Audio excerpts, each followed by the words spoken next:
Agora que estamos em período festivo, é provável que você tenha programado uma viagem ou até mesmo tenha se programado para passar alguns dias fora de casa, mas está com receio de como que ficará a rotina do sono do seu filho fora de casa. Será que meu bebê vai conseguir fazer as sonequinhas? Será que ele vai estranhar o novo ambiente de sono? Levo o bercinho? Uso o berço do hotel? Deixo ele dormir na minha cama durante esses dias? Eu sei que toda mãe tem essa angústia, até porque viajar com criança é muito cansativo e a gente precisa se programar para que a mamãe realmente consiga aproveitar ao máximo esse período fora de casa. Calma, eu já viajei muito com os meus filhos quando eles eram bebês. É fácil viajar com criança? Não. Certamente você vai precisar levar uma pequena mudança, mas se você tiver oportunidade de vivenciar essa experiência, vá, porque a rotina ela facilita a vida da família, mas sair da rotina também é saudável. Faça passeios,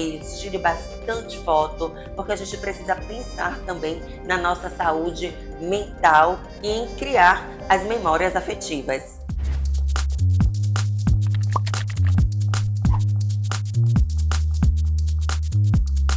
Oi, eu sou Jamile Paz, enfermeira, especialista em sono infantil, e esse canal é destinado para auxiliar as mamães que estão em busca de informações para melhorar a rotina do sono, o soninho da criança e de toda a família. Fique aqui comigo porque neste vídeo eu separei 3 dicas para você viajar e manter ao mesmo tempo a rotina do sono do seu filho para você aproveitar o passeio e ser feliz.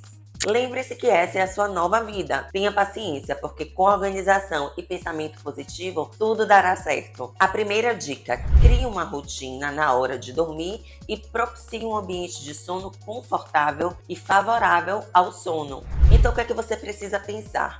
Como que seu filho dorme em casa? O meu conselho é que você tente criar um ritual do sono ou um ambiente de sono próximo do que o bebê já está acostumado em casa. Se em casa seu filho toma um banho antes de dormir, escuta uma musiquinha, tente fazer a mesma coisa mesmo em outro ambiente de sono, porque o ritual ele traz previsibilidade para a criança. Se você repete essas ações que você já está acostumado a fazer em casa, ele vai conseguir relaxar para adormecer de forma mais tranquila. Sim, Jamile, e meu bebê pode estranhar o ambiente de sono? Pode. Todo bebê ele tem uma personalidade e reage de uma forma fora de casa, mas você precisa viajar para conhecer quem é o seu filho e como que ele vai reagir nessas situações atípicas. Geralmente a criança ela fica um pouco eufórica nesse novo ambiente de sono durante os 2 primeiros dias, até porque esse novo local é um local diferente, que ela não está ainda habituada. Mas tenha paciência, porque a partir do 3º dia, a criança ela já começa a internalizar esse ambiente de sono como se fosse o dela, e ela acaba adormecendo com mais facilidade. O meu conselho é que você leve algo de casa,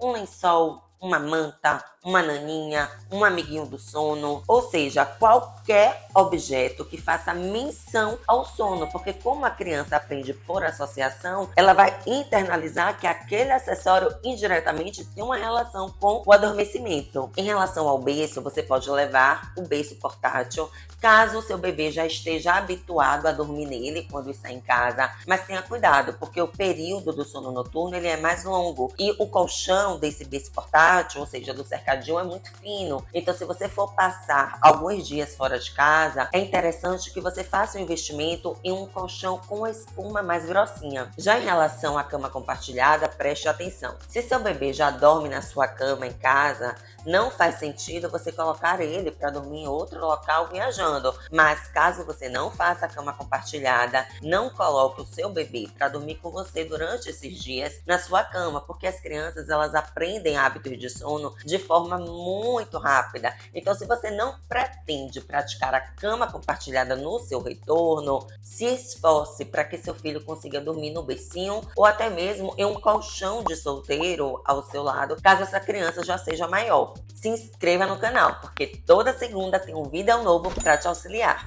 A segunda dica desse vídeo: mantenha um horário regular para a criança dormir e acordar todos os dias. Pense comigo, de quem é a necessidade de sair à noite? Do adulto e não da criança.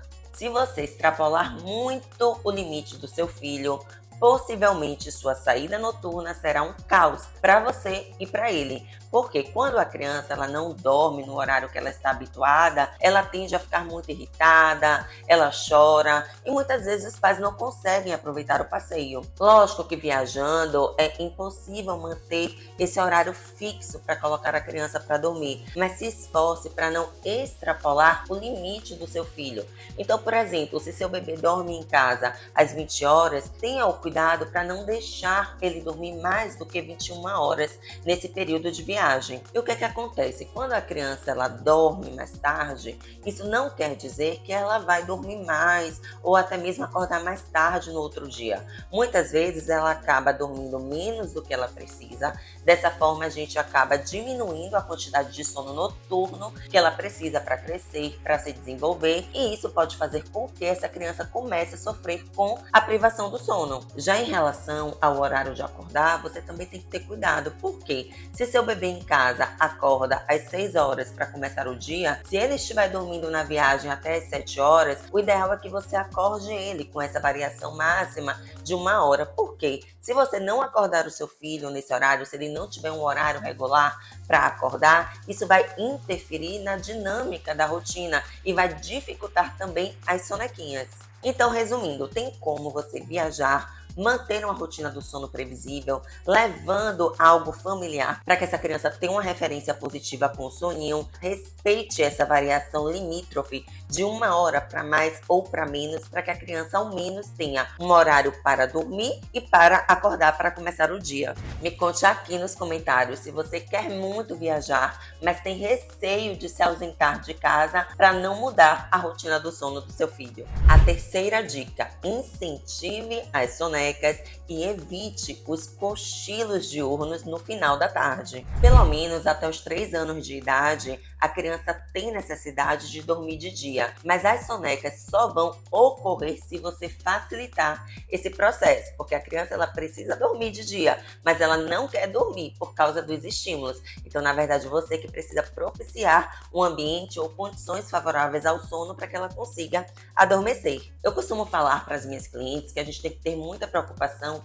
com o horário da criança dormir à noite e com o ritual noturno. Por quê? O que fica mesmo é o sono noturno. As sonecas, elas são bem importantes, mas elas são passageiras. Como provavelmente você passará o dia fora de casa, o ideal é que você incentive as sonecas aos primeiros sinais de sono. Se, Jamile, onde que eu vou colocar meu filho para dormir de dia, sendo que ele não vai ter aquela rotina que ele já está acostumado em casa? Saia de cena, balance o seu filho na rede, no colo, leve o carrinho de bebê. Eu sou assim fã de carrinho porque ele facilita um tanto esses momentos de viagem, porque a criança consegue descansar o corpinho enquanto você consegue também fazer outras coisas. Porque se você de repente coloca a criança para dormir no colo ou na rede, você vai precisar ficar ali, né, o tempo todo disponível sem poder aproveitar outras coisas. Essas sonequinhas, elas significam a cereja do bolo. Por quê? Quando a criança ela não dorme de dia, ela acaba acumulando os hormônios, né, que causam estresse, tem muita dificuldade para adormecer, fica mal-humorada, chorando por tudo, tem dificuldade para aceitar os alimentos. Então se esforce para sair de cena e incentivar essas sonequinhas, porque muitas vezes, quando nós estamos viajando, a gente acaba perdendo os sinais de sono. Então, com isso, a criança tende a ter mais dificuldade para dormir, porque de certa forma a janela de sono dela foi extrapolada. Na descrição, eu deixei o link do vídeo onde eu falo o que é janela de sono, qual é o tempo que cada criança consegue ficar acordada, até porque isso tem uma relação com a faixa etária, e essas informações vão te auxiliar nesses momentos em que você precisa se ausentar de casa. E para finalizar a nossa conversa, saiba que a vida é feita de escolhas e prioridades. Utilize o bom senso, aproveite o passeio, mas tenha o cuidado de respeitar os limites do seu bebê. Tudo pode, mas com limite. Controle suas expectativas, porque não existe uma receita de bolo. Cada criança reage de uma forma fora de casa e isso tem uma relação direta também com a personalidade desse bebê. Organize sua viagem de forma que você tenha um certo suporte para esquentar uma comidinha, se for o caso, para dar um banho ao seu bebê, para trocar a fraldinha em um local que seja mais confortável para você e para ele. Tire bastante foto, eternize memórias afetivas, viaje e seja feliz.